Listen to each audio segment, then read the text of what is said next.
साथियों, घबराना और डरना बिल्कुल नहीं है। मेरी Instagram profile Atul Yadav socialist के नाम से है, चेक कर लो मेरी प्रोफाइल। 22 दिन बाद जेल से आया हूं। 22 दिन जेल में रखा गया।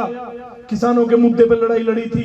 राकेश भाई राष्ट्रीय अध्यक्ष ये भी हमारे साथ थे, रोहित हिंदुस्तानी ये भी हमारे साथ थे। हम सारे लोग जेल में एक साथ रहे थे। नौजवानों में ऊर्जा का संचार करने पहुंचे नोएडा से चलकर 3 युवा और यदुवंशियों में एक नई ऊर्जा का संचार किया। मौका था कृष्णवंशीय महासभा के कार्यक्रम के आयोजन का, जिसमें नोएडा से चलकर पहुंचे कृष्णवंशीय महासभा के राष्ट्रीय अध्यक्ष राकेश यादव और विशिष्ट अतिथि के तौर पर इसी महासभा से जुड़े हुए 2 नौजवान, एक अतुल प्रधान और दूसरे रोहित यादव। 3 नौजवानों ने आज सैकड़ों की संख्या में मौजूद यदुवंशी नौजवानों को उनके गौरवशाली इतिहास का बोध कराया और बताया कि किस तरीके से द्वापर से लेकर आज तक के भारत के विकास में यदुवंशियों का योगदान रहा है।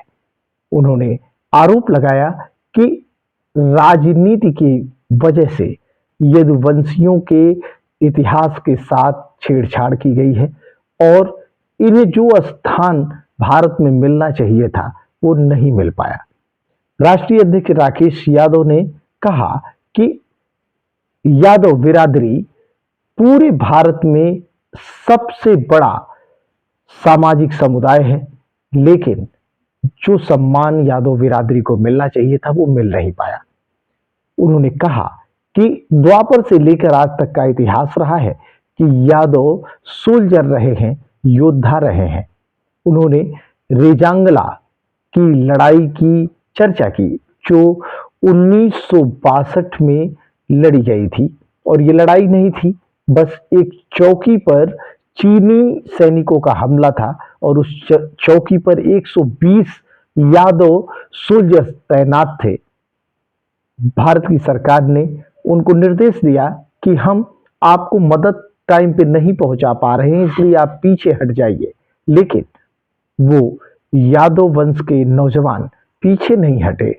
उन्होंने कहा कि हम सीने पर गोली खाएंगे। ये गौरव गाथा बयान की राकेश यादव ने। साथ ही साथ अतुल प्रधान, जिन्होंने अपने ओजस्वी वक्तव्य में अंबेडकरवादी विचारधारा का समर्थन किया और आरोप लगाया कि किस तरीके से देश में पूंजीवाद पनप रहा है।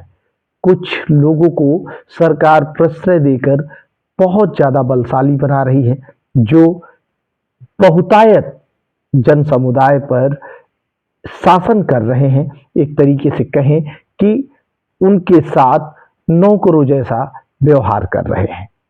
साथ ही साथ यदुवंशी नौजवानों को कृष्णवंशी महासभा के पदाधिकारियों ने संबोधित करते हुए कहा कि वे पूरे भारत में यादव बिरादरी के लोग जहां भी रह रहे हैं, उन जगहों को चिन्हित कर उसे एक मार्का देना चाहते हैं।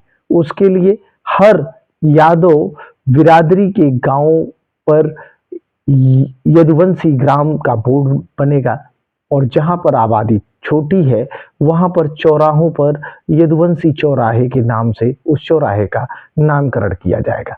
फिलहाल साथ ही साथ राकेश यादव ने जो सबसे महत्वपूर्ण बात कही वो कही कि उनका उद्देश्य राजनीतिक नहीं है। वे अपने समाज के काम करने के लिए निकले हैं और समाज के लोगों को जागरूक कर रहे हैं। उनका उद्देश्य जातिवाद फैलाना नहीं है, क्योंकि जातिवाद वहां से शुरू होता है जब आप दूसरी जातियों के ऊपर कोई आरोप लगाते हैं या उनके बारे में कोई बुरा विचार रखते हैं। उन्होंने कहा कृष्णवंशीय महासभा एक अच्छे विचार के साथ पूरे भारत के यदुवंशियों को एकत्रित कर रही है। उन्होंने याद दिलाया कि यदुवंशी 141 देशों में निवास करते हैं और इस देश की सबसे यूं कहें लार्जेस्ट सोसाइटी है यदुवंशी। तो आइए सुनते हैं कि क्या बोले पदाधिकारी। साथियों, घबराना और डरना बिल्कुल नहीं है। मेरी Instagram profile Atul Yadav socialist के नाम से है, चेक कर लो मेरी प्रोफाइल। 22 दिन बाद जेल से आया हूं। 22 दिन जेल में रखा गया। किसानों के मुद्दे पर लड़ाई लड़ी थी।